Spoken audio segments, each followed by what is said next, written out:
Selamat pagi semua, materi kita pada hari ini adalah jenis-jenis fonetik dan alat ucap manusia. Indikatornya di sini adalah setelah mempelajari bagian ini, siswa diharapkan mampu memahami pada bagian yang pertama, pengertian fonetik, yang kedua, jenis-jenis fonetik, yang ketiga, ciri-ciri jenis fonetik, 4, alat ucap manusia, dan yang terakhir adalah fungsi organ tubuh. Sekarang kita masuk kepada pengertian fonetik. Apa sih yang dikatakan dengan fonetik itu? Fonetik adalah bidang ilmu yang mempelajari bunyi tanpa memperhatikan apakah bunyi tersebut mempunyai fungsi sebagai pembeda makna atau tidak. Nah, proses terjadinya bunyi bahasa dapat dibedakan menjadi 3 jenis, yaitu yang pertama fonetik artikulatoris, yang kedua fonetik akustik, yang ketiga adalah fonetik audiotoris.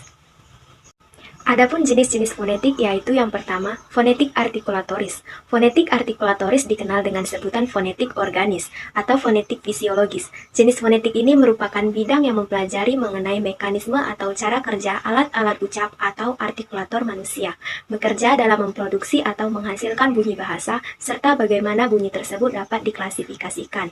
Yang kedua yaitu fonetik akustik. Fonetik akustik mempelajari tentang bunyi bahasa sebagai peristiwa fisis atau fenomena alam. Bunyi-bunyi tersebut diselidiki atau dipelajari berdasarkan frekuensi getaran, amplitudo, dan intensitas dan timbra. Yang ketiga adalah fonetik audiotoris. Fonetik audiotoris merupakan bidang ilmu yang mengkaji mengenai mekanisme atau cara kerja telinga kita dalam hal penerimaan bunyi. Sekarang kita masuk ke dalam ciri-ciri jenis fonetik. Dari ketiga jenis fonetik tersebut, fonetik artikulatoris atau fonetik organis merupakan jenis fonetik yang paling bersentuhan dengan linguistik. Kenapa? Karena jelas dikatakan jenis fonetik artikulatoris berkenaan dengan persoalan bagaimana bunyi dihasilkan melalui alat ucap manusia. Yang kedua adalah fonetik akustik, yang dimana fonetik akustik ini lebih condong ke dalam masalah bidang ilmu fisika. Yang ketiga adalah fonetik audiotoris. Fonetik audiotoris ini berkenaan dengan bidang ilmu kedokteran, khususnya di dalam neurologi.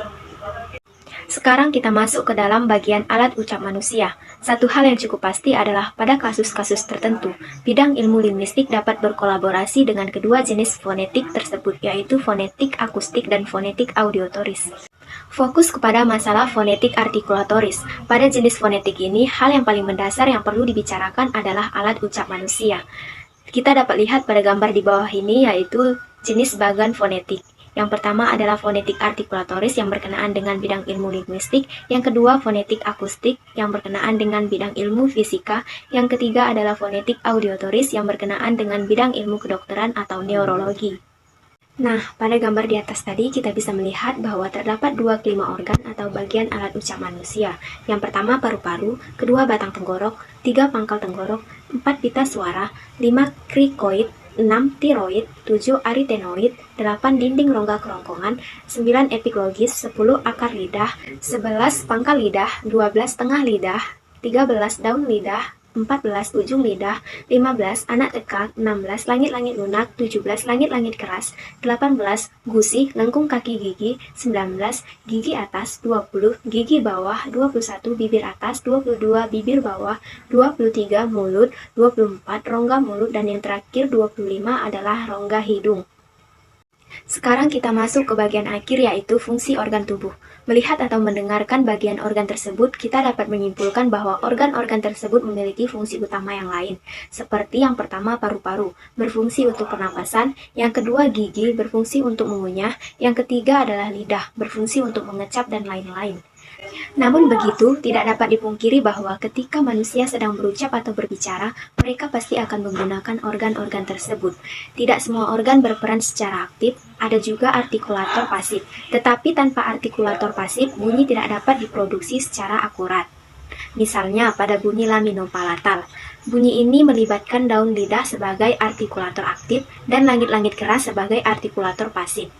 Artinya, daun lidah menyentuh langit-langit keras untuk menghambat udara yang keluar dari rongga mulut sehingga terciptalah bunyi en.